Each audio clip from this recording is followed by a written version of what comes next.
Je n'oublierai jamais ce jour de fête des pères. Ma fille unique, Élise, celle pour qui j'avais sacrifié toute ma vie, est entrée dans le salon avec un sourire radieux, tenant 2 paquets cadeaux. J'ai cru que mon cœur allait exploser de joie. Elle s'est approchée d'abord de moi, m'a embrassé sur la joue, et m'a tendu un petit paquet mal emballé. Pour toi, papa, a-t-elle dit d'une voix douce. J'ai ouvert. Et dedans, une paire de chaussettes bon marché, celles qu'on trouve en supermarché pour quelques euros. J'ai ri, un peu gêné, en pensant que c'était une blague. Mais non, elle était sérieuse. Puis elle s'est tournée vers lui. Lui, c'est Antoine, mon gendre, l'homme qu'Élise avait épousé 2 ans plus tôt. Un homme charmant, riche, issu d'une grande famille parisienne.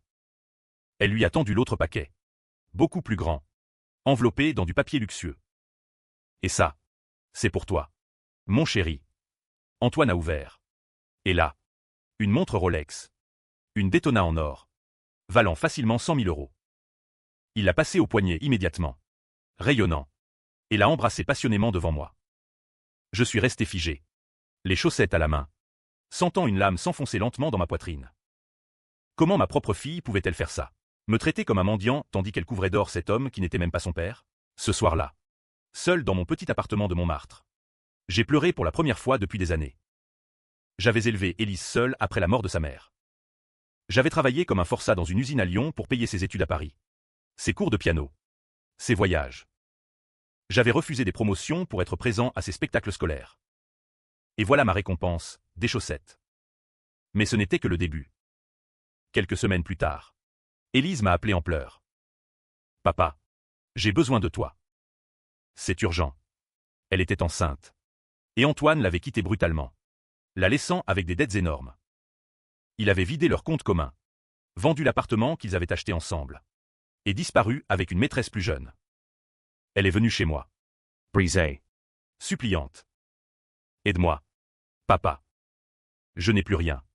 J'ai vendu ma petite retraite, emprunté à des amis, pour payer ses factures. Mais en fouillant dans ses papiers pour l'aider, j'ai découvert l'impensable. Antoine n'avait jamais été riche. Toute sa fortune venait de moi. Des années plus tôt, quand Élise l'avait rencontré, il était ruiné, poursuivi par des créanciers. J'avais secrètement prêté des millions, mon héritage, mes économies, pour lancer son entreprise de consulting. À sa demande à elle. Papa, il a un potentiel énorme. Aide-le pour moi. J'avais signé des contrats, gagé ma maison, tout pour leur bonheur. Et la montre, c'était avec mon argent qu'elle avait acheté.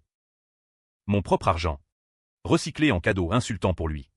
Tandis qu'elle me donnait des chaussettes pour m'humilier, pour me faire comprendre que j'étais désormais inutile. La trahison était totale.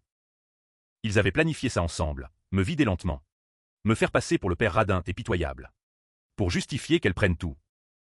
Antoine n'était pas parti, ils vivaient ensemble dans un nouvel appartement à Neuilly, financé par la vente de mes biens. J'ai compris alors que ma fille n'était plus la petite fille que j'avais connue. Elle était devenue une femme calculatrice, prête à tout pour le luxe.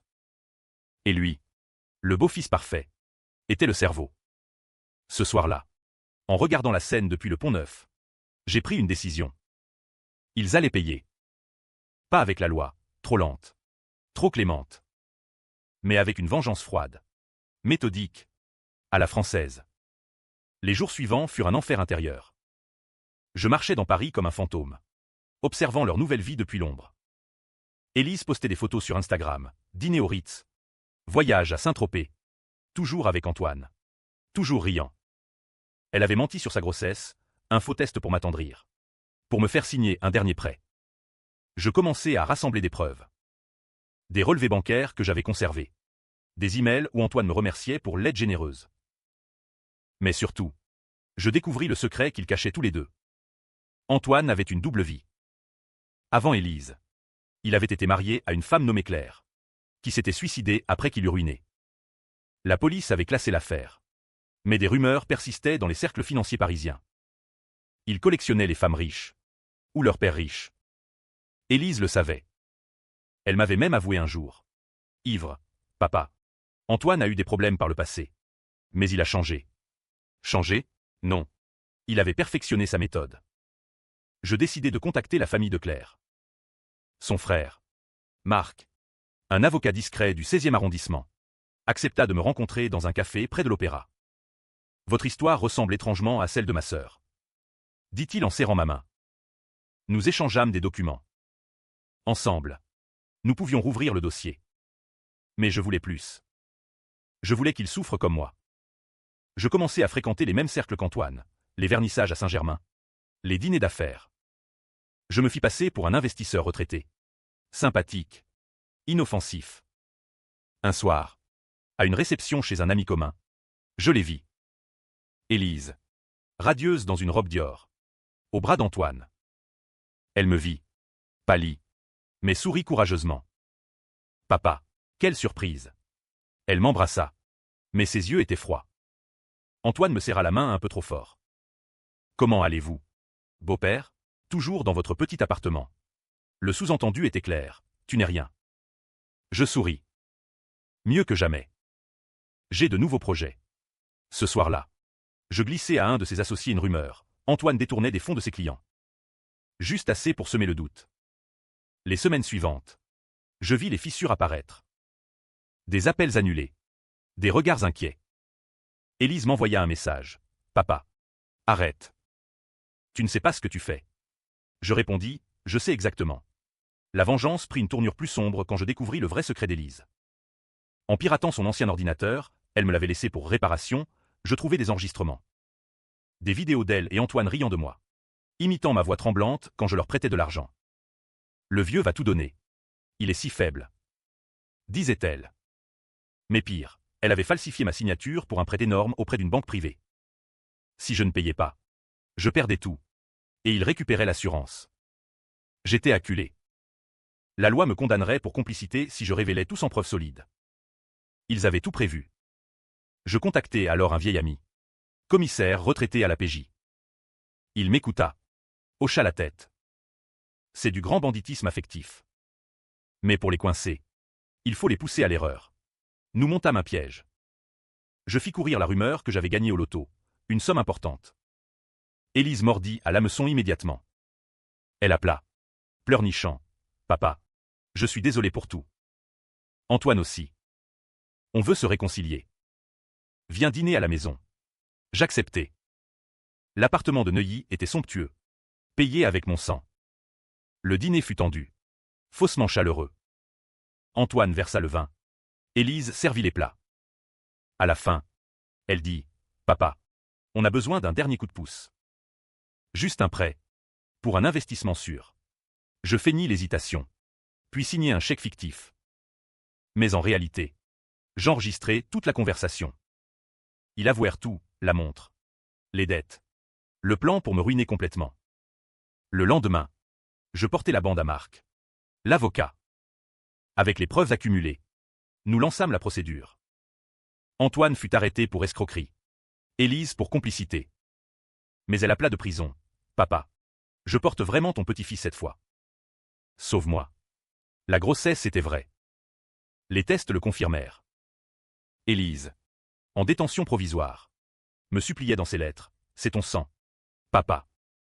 Ne laisse pas ton petit-fils naître en prison. Mon cœur se déchira. Était-ce encore un mensonge, ou la vérité enfin? Antoine, lui, négociait avec le procureur. Il proposa de tout avouer contre une peine réduite, en accusant Élise d'être le cerveau. C'est elle qui haïssait son père, qui voulait le détruire pour l'héritage. Les médias s'emballèrent, drame familial à Paris, fille accuse beau-père. Père dévasté au centre du scandale. Les forums débordaient de débats. Certains me voyaient comme la victime absolue, d'autres comme un père toxique qui avait poussé sa fille à l'extrême. Je refusai de témoigner contre elle.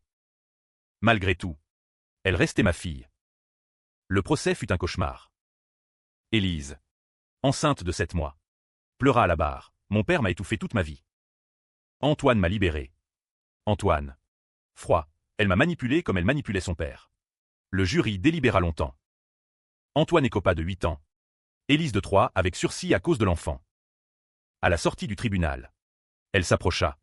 Ventre rond. Papa, pardonne-moi. Je vais changer. Je la regardai longtemps. Tu as déjà changé. Empire. Je tournai les talons. Les mois suivants furent solitaires. L'enfant naquit. Un garçon prénommé Lucas. Élise m'envoya des photos. Mais je ne répondis pas. Antoine. En prison. Tenta de se suicider. Les journaux titrèrent « L'escroc brisé par sa propre cupidité ». Je vendis le peu qu'il me restait et partis pour la Provence. Un petit mas près d'Avignon. Loin de Paris et de ses poisons. Mais un soir, Élise apparut à ma porte. Lucas dans les bras. Amaigri. Les yeux hantés. Papa. Antoine s'est évadé. Il jure de nous tuer tous les deux. Il dit que c'est ta faute. La peur me saisit. Antoine. Libre. Riche grâce à des comptes offshore que nous n'avions pas trouvés. Nous nous barricadâmes. Les nuits étaient tendues. Élise pleurant. Lucas hurlant. Pour la première fois, je vis ma fille vulnérable. Vraiment. Elle avoua tout, j'ai cru que l'argent rendrait heureux. Mais sans toi, il n'y a rien. Je la serrai contre moi. Pour la première fois depuis des années. Puis Antoine frappa. Au milieu de la nuit. Il força la porte. Arme au poing. Fou de rage. La confrontation fut brutale. Antoine. Les yeux injectés de haine. Tu m'as tout pris. Vieux.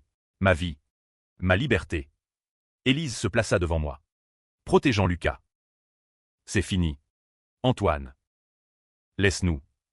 Il rit amèrement. Tu m'as trahi aussi. Salope. Pour revenir vers papa. Je saisis le vieux fusil de chasse du mas. Mes mains tremblaient. Pose cette arme. C'est entre nous. Il tira in l'air, faisant voler le plâtre. Je vais vous enterrer tous. Dans la lutte. Élise hurla. Lucas pleura. Je tirai. Pas pour tuer, mais pour blesser. La balle atteignit son épaule. Antoine s'effondra. La police arriva rapidement. J'avais déclenché l'alarme silencieuse. À l'hôpital. Il survécut. Condamné à perpétuité cette fois. Élise resta avec moi. Lentement. Très lentement. Nous reconstruisîmes quelque chose. Pas l'ancienne relation. Mais une nouvelle. Marquée par les cicatrices. Certains diront que j'aurais dû la chasser. D'autres que le pardon est la vraie vengeance. Moi. Je regarde Lucas grandir. Et je me dis que peut-être. Dans ce chaos. Il reste une lueur. Ou peut-être pas. La trahison ne s'efface jamais complètement. Elle attend. Tapie dans l'ombre. Prête à ressurgir. Mais pour l'instant. Sous le soleil de Provence. Nous respirons.